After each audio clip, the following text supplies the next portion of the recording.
Então vamos dar início à leitura. O Espírito Santo de Deus, parte 13.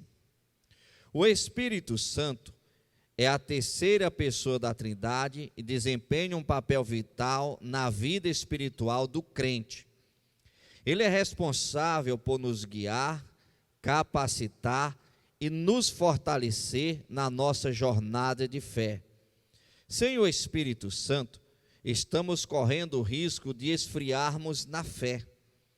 O esfriamento espiritual é um termo usado para descrever a diminuição do fervor espiritual e do compromisso de uma pessoa com a sua fé. Geralmente acontece quando alguém encontra dificuldades, decepções, dúvidas ou distrações que afetam o seu relacionamento com Deus. Para aqueles que estão esfriando na fé, ou que estão frios espiritualmente, o Espírito Santo pode ajudar de várias maneiras a vencer esse esfriamento espiritual. Vejamos alguns benefícios que o Espírito Santo nos traz. Para um pouquinho. Daqui a pouco eu vou falar sobre os benefícios. Assim como o nosso corpo físico, ele necessita do exercício físico para que os músculos, nervos, possam ali chegar a uma idade com saúde. O nosso espírito, ele precisa também do exercício. Só que o exercício do espírito está condicionado à oração, à meditação bíblica, seja você lendo ou seja você ouvindo, e uma prática do ensinamento que você recebe. Quando você faz isso, você é fortalecido na fé. Vai vir dificuldades, tribulações, lutas, decepções, e você permanece firme com Cristo. Você não olha para os escândalos, você não esfria por causa dos escândalos. Quando você não alimenta o seu espírito, você começa a ficar fraco, assim como um corpo físico sem exercício. Quando chegar numa idade mais avançada, vai começar a complicar. Depois de uma determinada idade, vai começar a ter cãibra. Depois de uma determinada idade, já não consegue mais se abaixar e se levantar. Ou seja, não houve exercício naquele corpo, então ele foi ficando meio enferrujado. Quando a pessoa não cuida do espírito, ele fica meio enferrujado. Então, quando a pessoa se depara com a decepção, eu me decepcionei com a igreja. Eu me decepcionei com o homem, eu me decepcionei com o obreiro, eu me decepcionei com o pastor, me decepcionei com o meu vizinho que é crente. E esta decepção leva eu a criar uma rejeição para com a igreja. E quando eu falo a igreja, não é aquela igreja que aparentemente a pessoa se decepcionou. É a igreja no geral, a pessoa cria uma bronca, o coração dela trava para qualquer igreja. Ela tem uma rejeição por qualquer igreja. Mas por que isso acontece? Porque o espírito dela está fraco. O espírito dela está frio. Ela está com uma fé morta. E aí entra o Espírito Santo para conseguir dar um suporte para esta pessoa receber o avivamento. Então o Espírito Santo ele tem várias funções. Nós precisamos seguir as orientações. Agora, tem orientações do Espírito Santo para que a pessoa cresça na fé, que são orientações que eu considero orientações duras, difíceis de fazer, devido ao patamar espiritual que a pessoa se encontra. É mais ou menos como aquela pessoa que está em um tratamento de câncer. Aí chega no médico, o médico fala, você vai ter que fazer isso, você não vai poder comer isso, comer aquilo, você vai ter que fazer um procedimento cirúrgico assim, você vai ter que atuar dessa forma. Enche a pessoa de um monte de informações, uma receita com variedades, tipos de medicamentos, um mais forte do que o outro, e a pessoa, poxa, mas esse tratamento é muito duro, esse tratamento é muito difícil. Aí a ciência vem e fala, ou faz ou morre. ou faz, ou vai sofrer até a morte. Então a pessoa tem que fazer aquele tratamento difícil, porque o médico passou, para que o corpo físico consiga trilhar mais alguns anos sem estar sofrendo, sem estar sentindo dores, ou pelo menos dores controláveis. Aí quando o Espírito Santo começa a tratar o espírito da pessoa, já imaginou uma pessoa aprisionada na prostituição, na bebida, no vício, tudo que não presta? Aí o Espírito Santo vem com remédio. Você acha que esse remédio vai ser doce para aquela pessoa? Não. O Espírito Santo, quando chegar e trouxer a medicação para aquela pessoa, para o espírito dela, você acha que vai ser fácil? Não. Já imaginou uma cultura como a nossa, que o povo não gosta de ler? O brasileiro não gosta de ler. O brasileiro não tem um hábito da leitura. Então, quando as pessoas falam, eu não gosto de ler a Bíblia, não é algo espiritual. Seria algo espiritual se a pessoa gostasse de ler qualquer outro tipo de livro e não gostasse de ler a Bíblia. Aí sim seria algo espiritual. Mas as pessoas não gostam de ler a Bíblia porque não gostam de ler nenhum tipo de material. Se entregar um jornal também não lê, se entregar um livro de presente também não lê, se entregar uma matéria imprensa também não lê. Então a pessoa não tem um hábito de leitura. Aí já imaginou o Espírito Santo chega para você e fala, olha, vai estudar a Bíblia. Então a pessoa, quando se deparar com essa missão de ler a Bíblia, ela já tem uma cultura de não gostar da leitura. E aí o que acontece? Ela vai ter que... Aí vem pontuação, vírgula. Os brasileiros são péssimos no português. Então vão ler e não vão entender nada, porque não sabe qual é a função da vírgula, não sabe qual é a função do ponto. Então o que acontece? Às vezes passa por cima daquilo dali, às vezes entende até errado. Deus está falando uma coisa e a pessoa está entendendo outra.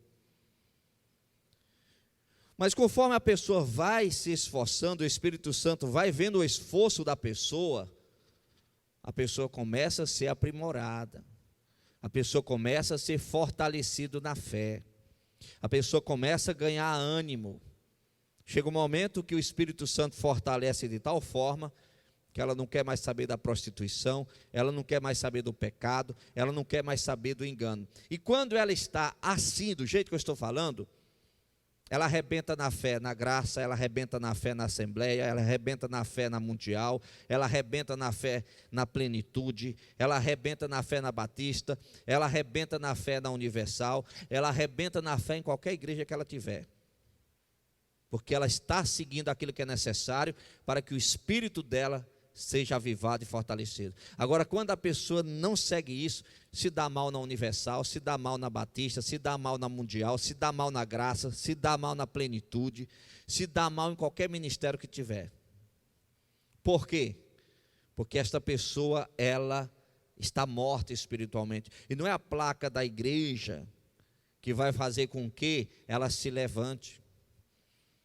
Então, o crescimento espiritual é algo individual, não é coletivo, é individual, é cada pessoa. É uma escolha de cada um em buscar o crescimento. Vamos ver aqui alguns benefícios que o Espírito Santo nos traz. Primeiro, convencimento. O Espírito Santo pode nos convencer dos nossos pecados, nos chamando ao arrependimento e renovando o nosso amor pelo Senhor. João capítulo 16, versículo 8, está escrito, quando ele vier, aqui está falando do Espírito Santo, Jesus iria subir aos céus e o Espírito Santo seria enviado, convencerá o mundo do pecado, da justiça e do juízo. Aqui fala que o Espírito Santo convencerá o mundo do pecado. Qual é o mundo? O homem, o ser humano. É o Espírito Santo que convence. Você está fazendo um monte de coisa errada, que você acha que é normal, que não tem problema, mas quando você começa a buscar Deus, buscar o avivamento, buscar o Espírito Santo, você vai começar a se incomodar com aquilo. Você se sente bem em qualquer tipo de roupa, mas chega um determinado momento, quando você põe determinado tipo de roupa, que antes você se sentia bem, você vai se sentir incomodado. Opa! Você vai olhar para você assim no espelho e você vai falar, peraí, não é bem essa roupa que Deus quer que eu use. esse negócio, não pode usar de tudo, não pode não, irmãos. Há uma diferença entre quem serve e quem não serve a Deus. Então chega aquele momento que você vai colocar determinadas vestes, seja homem, seja mulher, porque não é só mulher não, o homem também. Você vai falar, opa, peraí, não combina para mim esse negócio mais não. É o Espírito Santo que começa a te convencer. Você vai para a festa, você vai beber, você vai estar retornando para casa e não é isso que eu preciso. Porque eu estou bebendo e o vazio continua. Aí você faz o quê? Não, eu preciso parar. É o Espírito Santo te convencendo. Número 2, renovação. Ele pode nos renovar espiritualmente, trazendo um novo frescor e entusiasmo em nossa caminhada com Deus. 2 Coríntios capítulo 4, versículo 16, está escrito: assim, nós não desanimamos, embora exteriormente estejamos a desgastar-nos, interiormente estamos sendo renovados dia após dia. Aqui está mostrando o seguinte: o exterior é bombardeio, é luta, perseguição, mentira, fofoca, gente dando dor de cabeça, gente que faz tudo para dar errado. Exteriormente você está sendo bombardeado. É o filho que não quer nada, é outro que não sei o quê, é uma coisa e outra, é um emprego, é uma... Exteriormente você está sendo bombardeado, mas interiormente você está bem. Um monte de gente reclamando, problema de um lado, problema do outro. Interiormente você está bem. Você deita e dorme. Você não deixa nada tirar a tua paz. Você não deixa nada te abalar. O seu interior está sendo renovado dia após dia. É por isso que você encontra pessoas com todo tipo de problemas, e você fala, como é que esta pessoa aguenta?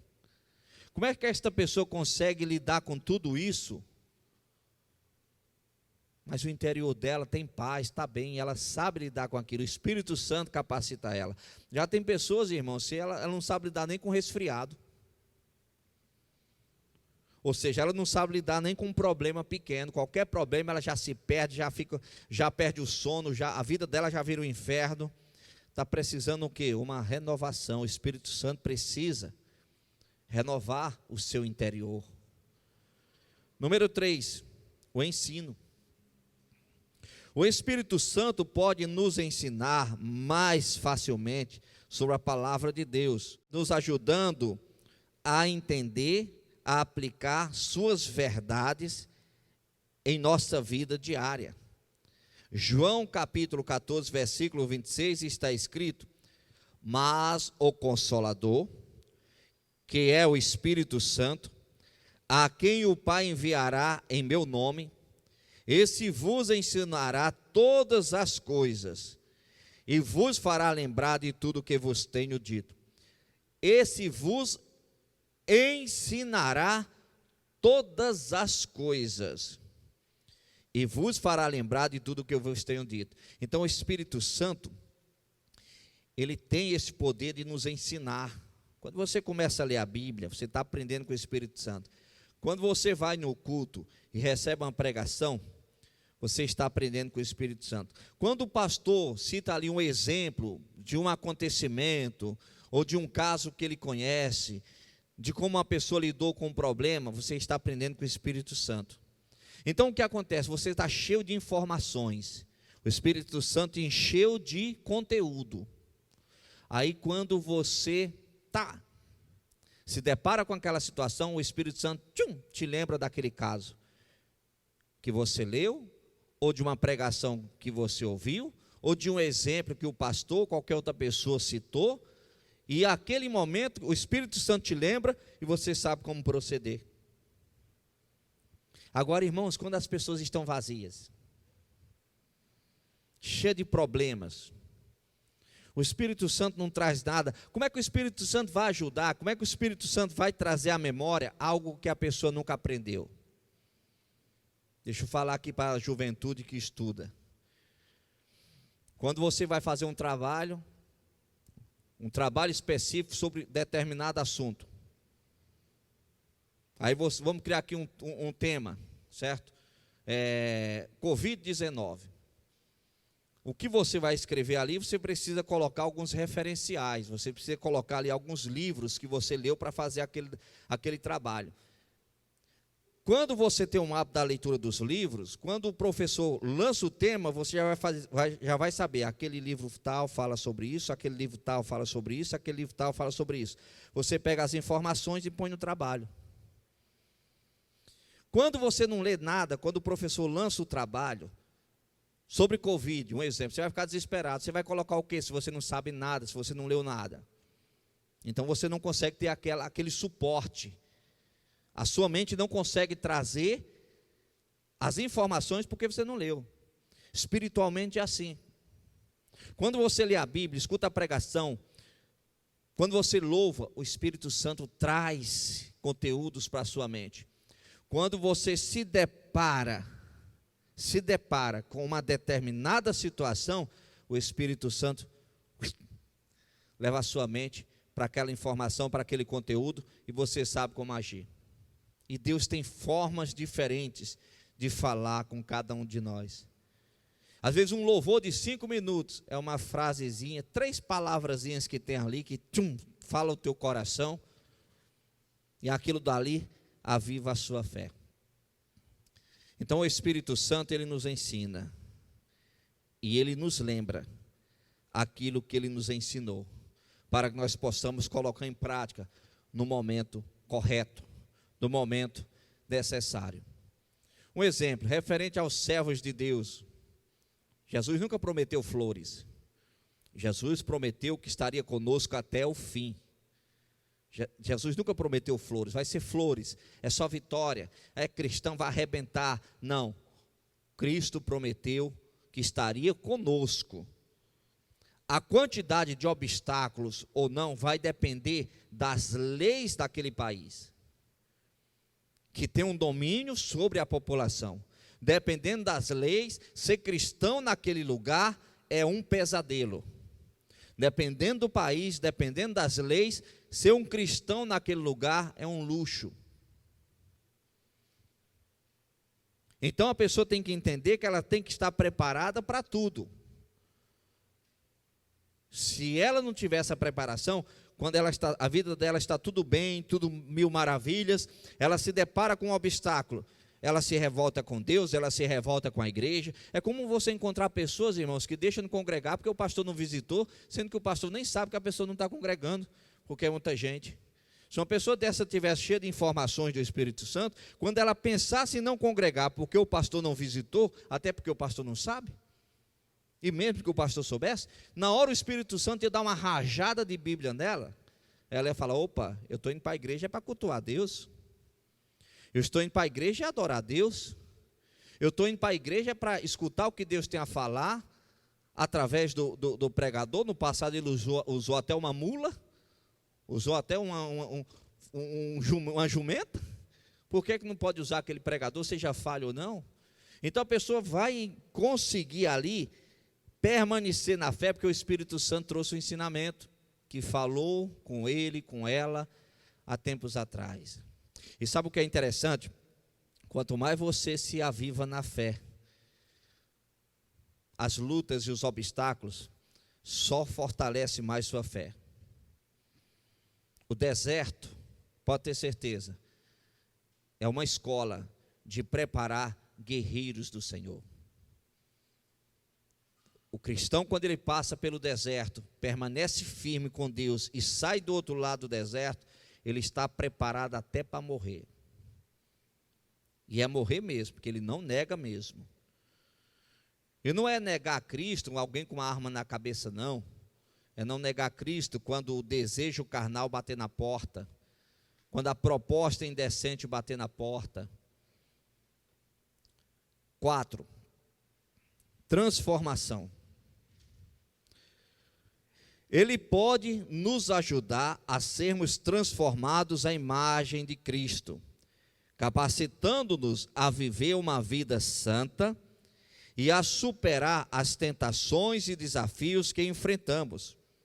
Ezequiel capítulo 36, versículo 26 está escrito: e dar-lhe-ei um coração novo, E porei dentro de vós um espírito novo, e tirarei da sua carne o coração de pedra, e lhe darei um coração de carne. O coração de pedra é aquele coração que é duro, ele não recebe o ensinamento de Deus, ele não consegue amadurecer.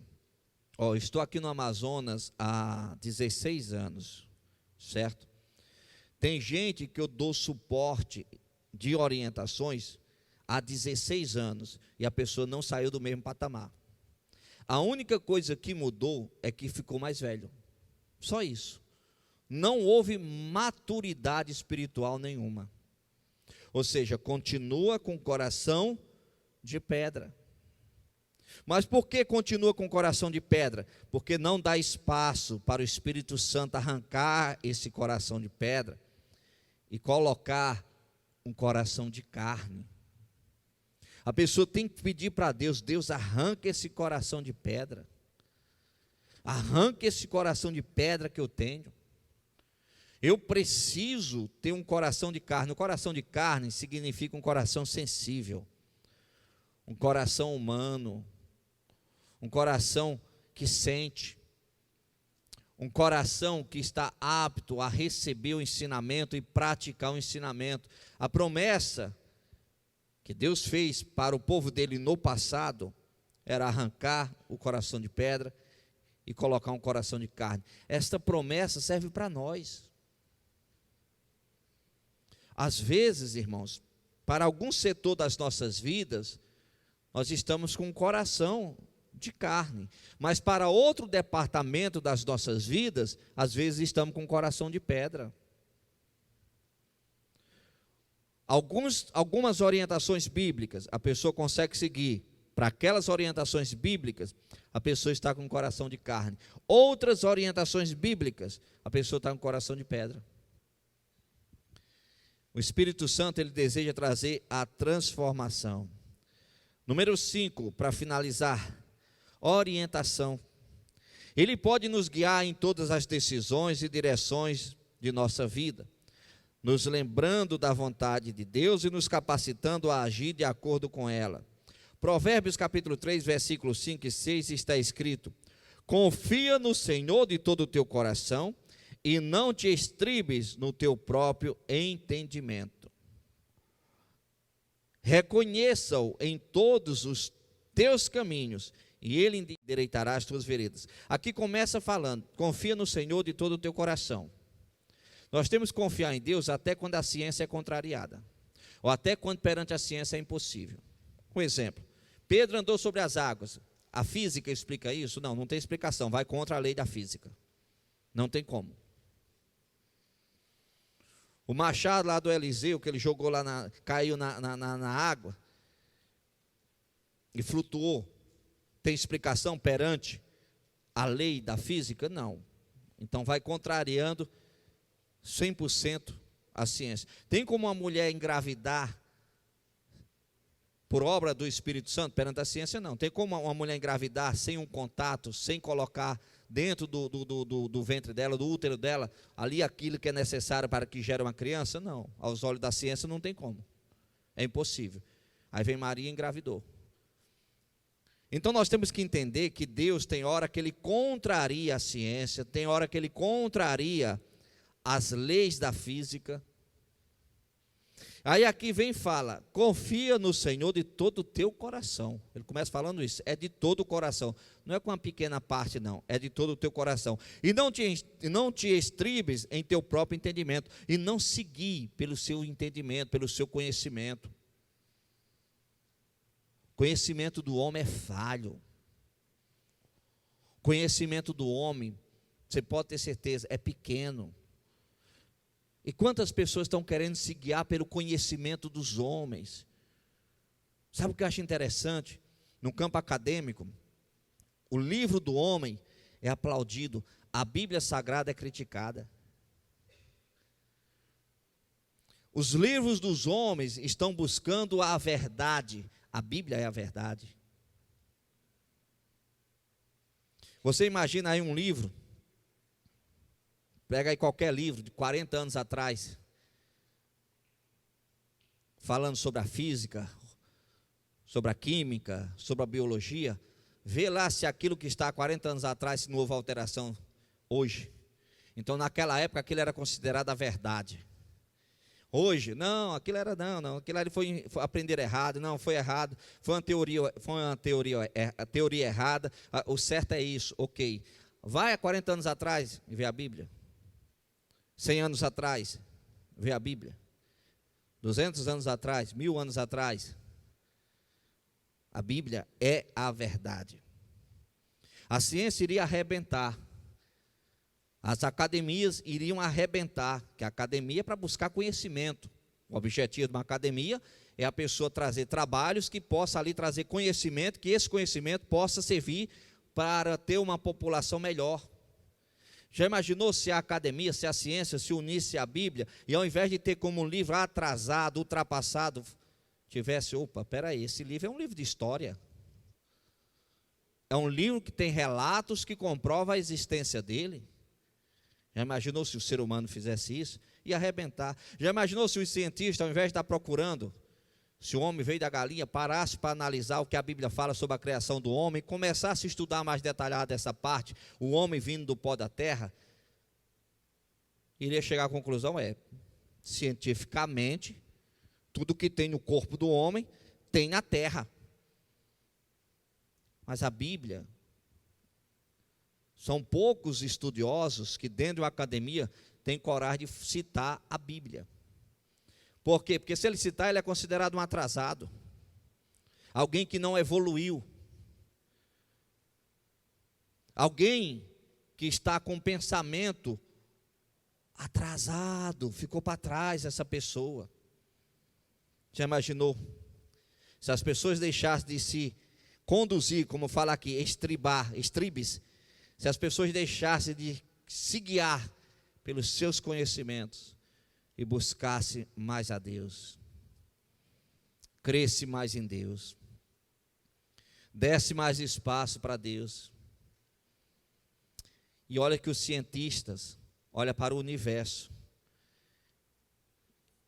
e ao analisar o universo, aquilo que eles conseguem detectar pelos telescópios mais potentes que existem, eles sabem que o planeta Terra não passa de um grãozinho de areia no meio desse universo todo,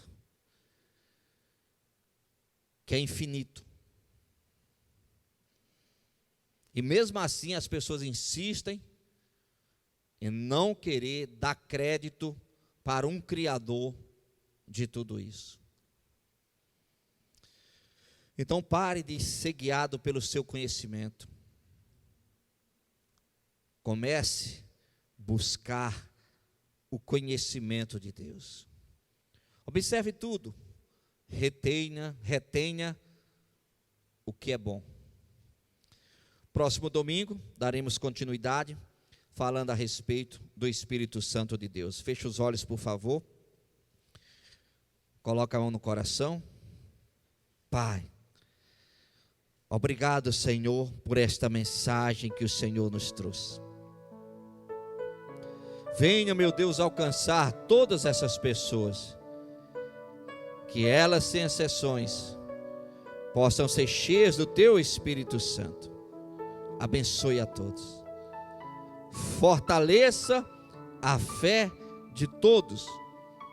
É o que eu te peço, em nome de Jesus Cristo, para a Tua glória. Amém. E vamos aplaudir o Senhor bem forte, que Ele merece.